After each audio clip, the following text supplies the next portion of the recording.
it really is. It's going to be a very interesting offseason, I think. I think it's going to be a very, very interesting offseason for a lot of reasons.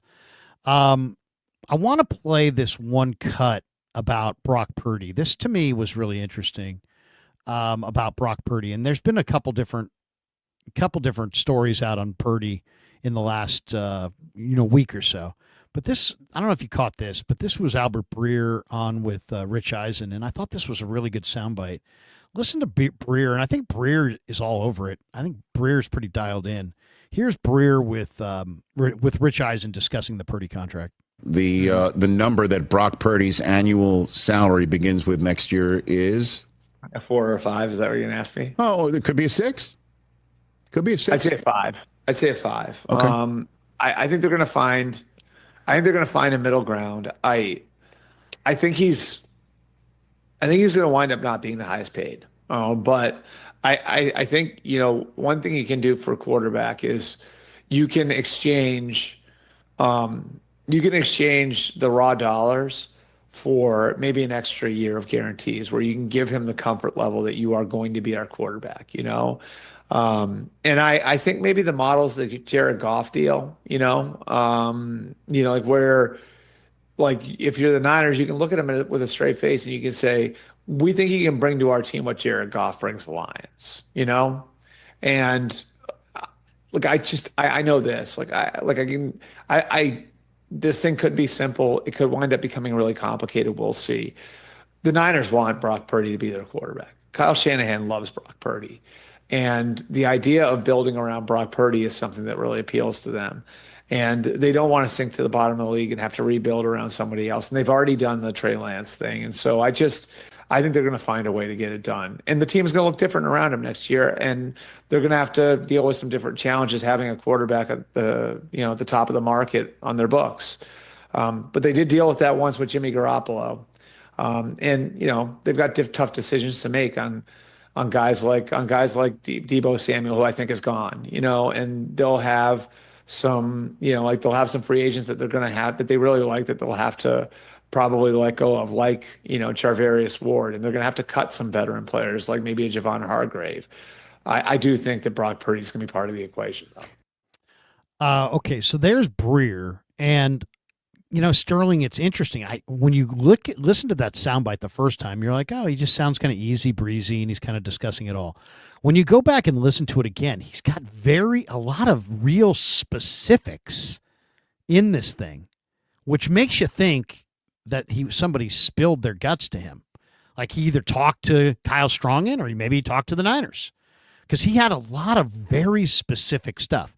For example, he says that the AAV is going to be in the $50 million range, but it won't be in the $60 million range, which definitely plays along with Diana Rossini's Super Bowl week report of it's going to sit between 55 and 60 million. There's also a report, I believe, from Barrows or Kawakami tonight saying that it won't be $60 million.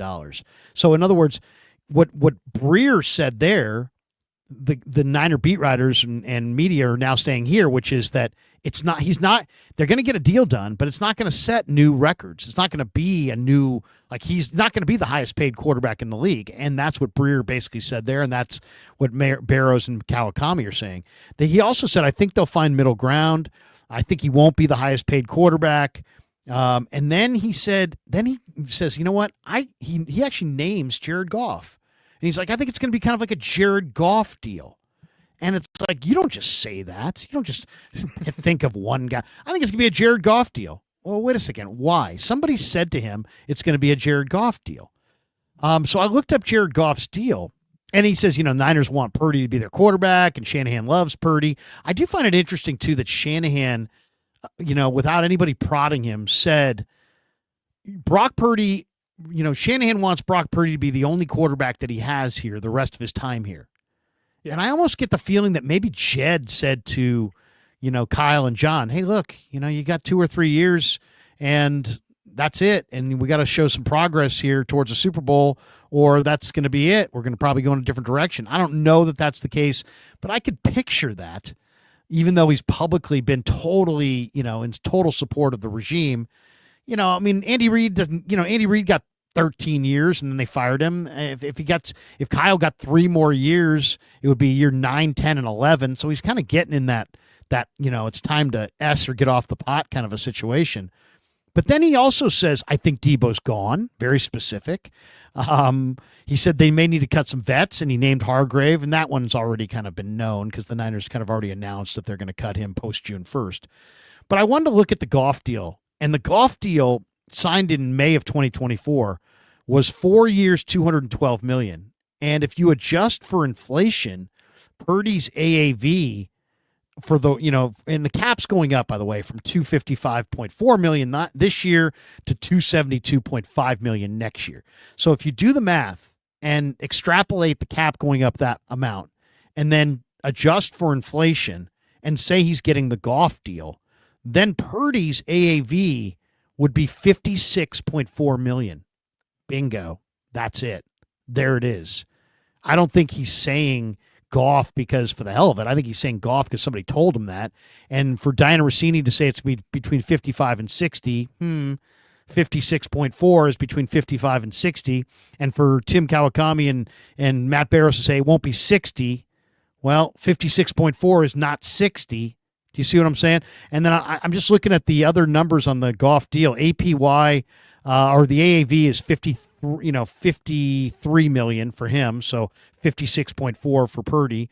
Guaranteed at signing, Goff got 113.6 million. I could see Purdy getting very close to that. Very, very close to that. Total guarantees on the Goff deal is 170 million. I think the total guarantees on the Purdy deal is going to be about 175. I've been talking about that for a few weeks. The contract value of 212 was 13th. It was not the top of the league. Purdy's would not be the top of the league either. And the percentage of the cap at signing for Goff was 20.7, which was 13th in the NFL. I think the Niners want to keep that under 22% because that's kind of the number that shows that you can't really win with a quarterback that makes more. So what do you think? I mean, isn't it Breer either is a genius or he's got great sources? Which one do you think it is? Well, first, that was incredible math there. Like, you had me captivated the entire time you were talking about the contract. But I think Breer's spot on. I think when you talk about and you hear about the numbers being thrown out there, $55 million, I believe, if I'm correct, Brock's 56, whatever you said, million dollars. 56.4, yeah. Per year, that would make him, I believe, the second highest paid quarterback above Burrow, above Lawrence, above the guys, above Tua. Like, it's a contract that, the per year average, the APY usually gets tossed out there like it actually matters, although it doesn't. Like, that gets Purdy's name, number 2, right behind Dak Prescott. It gets his name where he wants it to be. But I think it makes the most sense. I've never been someone that believes that, Purdy was going to outbid Dak Prescott's contract. I know over the cap had him projected at $60.1 million, which whatever, like we're doing the 0.1 game, I guess. Like, Brock's not going to get 60 than 1 penny to make it a point, but I think it makes San Francisco comfortable. But to your point about Kyle, when he said that about, Brock's the only quarterback I want to be here with me. And I was like, okay, if it doesn't work out, like, you are tying yourself to this quarterback, which that's what happens when you get 3 chances to get a starting quarterback as your franchise guy for a long time. But man, like, I think 56 makes the most sense. It gives Brock what he wants. It keeps San Francisco in a comfortable range. The great thing about that is that, once eventually, it'll be a while from now, but once Jaden Daniels gets paid, once other quarterbacks get paid, Caleb Williams gets paid, Drake May gets paid, Brock will be the 10th highest paid quarterback again, and no one will care. It's like, all right, like, the same thing happened with Jimmy, albeit Jimmy was more limited than Brock was. It was always the highest paid quarterback, and in 2 weeks' time, he was 13th. And you're like, oh, it's not that bad anymore. Seriously. Well, I mean, and that's the way all these deals work, right? At first, you're like, oh, but here's the weird thing about it. Why is it that every quarterback has to be the record-setting quarterback? I mean, was Jimmy Garoppolo the best quarterback in football? Hell no. Is Brock Purdy the best quarterback in football? Hell no. So why should these guys ever, even if other guys' contracts will pass them up eventually, why should the Niners ever pay Brock Purdy, top of the – he's not the best quarterback in football. To me, it's nonsense that he should be making the most. But I also will push back on the people who are like, give him 30 million and tell him to take a hike, franchise him and make him earn it. Make him earn it. Who's done more? The guy took you to a Super Bowl and an NFC Championship game in his first 2 years. You took away 38 touchdowns from his top 3 guys from last year to this year, and he still was pretty damn good for a lot of the year. Now, he did continue to drive the ball down the field without any deep threat, and he ran into some second half interceptions, and he's got to eradicate that. But outside of that, I look at that as just a guy trying to make a play, and I don't necessarily hold it against him. I would like to see him be a little bit more careful with the football, because I don't know if you noticed, but Philly was 13-1 in the playoffs turnover ratio. They took away the ball 13 times. They gave it away once. If you want to win games, you have to win the turnover battle. I believe almost every single team that played in the playoffs, the team that won the turnover battle, almost without fail, won the game. So makes sense. Turnovers are vitally important. You know what I mean? We can talk about all these other things, but Brock's got to take better care of the football. I mean, I believe in Brock. I'm a believer. You know that. Everybody knows that. But he's got to take better care of the football. He's got to take better care of the football. And I said to Shanahan, hey, he's super aggressive, and I think I may have said over aggressive. And Shanahan pushed back. He's like, I don't think so. I don't think he's over aggressive. And this was on the heels of the pass to JJ against the Rams, where he had 3 guys. The all 22 showed 3 guys underneath, and the Rams saying, we're taking away the deep ball, and Brock saying, screw it, I'm going down the field with a rusher in his face, and he never saw the coverage. That's too aggressive. It was first down. You cannot make that mistake on first down. That's a last play of the game. The clock's going to hit 0, or it's 4th down. Then you take your all or nothing chance. You don't take an all or nothing chance with your season on the line and 3 guys open underneath, and the defenders saying we're not giving away the deep ball, and you're like, I'm going there. No, that's over aggressive. And Shanahan can defend him all he wants. The film sides with me, and would say he was over aggressive there. So. Which the good thing about Brock is that when he had all of his guys out there, he had Ayuk, he had Debo, he had Kittle, he had Christian McCaffrey, he was far more comfortable and far more careful with the football. He wasn't throwing 12, 13 picks. It was like 6. I think that, once you get your guys out there, the guys that are there through OTAs and training camp, the guys you trust to be open, you can even go back to 2022, I believe, or maybe it was 2023 in Minnesota.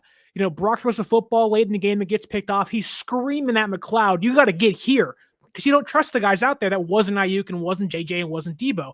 So you like to believe that once he has his guys back, the guys that are there the entire time, the entire offseason program that he trusts, those interceptions will go down. The necessity to be aggressive downfield when it doesn't really matter that much, or you shouldn't be, will go down. That the interceptions will also decrease, and you'll win more football games because of that. However, on the defensive side, because both things, you got to even itself out. The defense also has to get takeaways too. And it didn't get any last year, it felt like, under Nick Sorensen. So I know Brock gets some hate for that and whatnot. And he's not taking a Baker Mayfield style contract. He's earned much, much more than Baker ever has. That said, you want to lower your turnovers, but also increase your takeaways. It starts with Brock, but also that defense has to get itself together in 2025 under Robert Saleh.